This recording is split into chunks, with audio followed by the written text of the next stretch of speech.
He snuck a quick look over at his master, who was placing a kiss on the woman's forehead.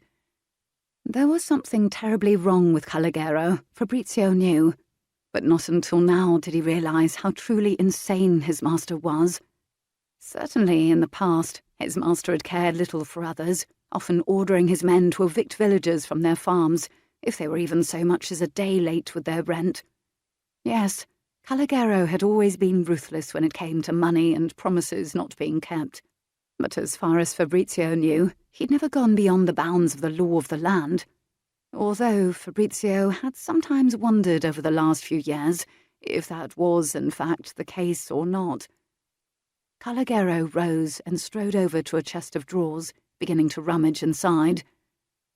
"They must have left some notes about the location of the treasure, something we can use to find it.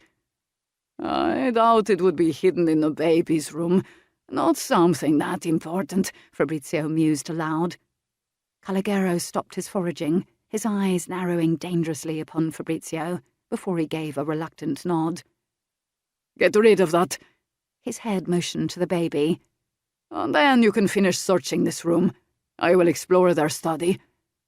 And just as Fabrizio hoped, his master turned on his heel, stepped over the two bodies lying silent on the floor, and strode through the door, the clip of his boots growing softer as he made his way down the corridor.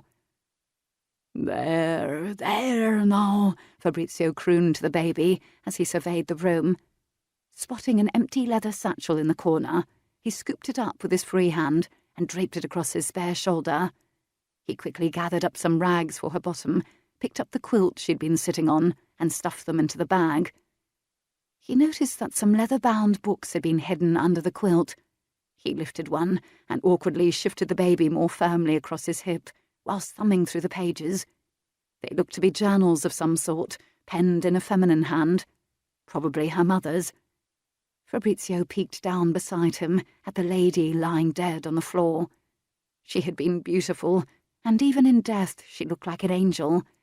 He quickly twisted the baby around so she couldn't see the sight. Poor tiny thing.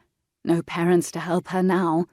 With a nod to himself, he snatched up the journals and put them in the satchel too. Everyone deserved to know their parents, and, unfortunately, the journals were probably going to be the girl's only way to do so. Because, of course, he would have to disobey his master's instructions.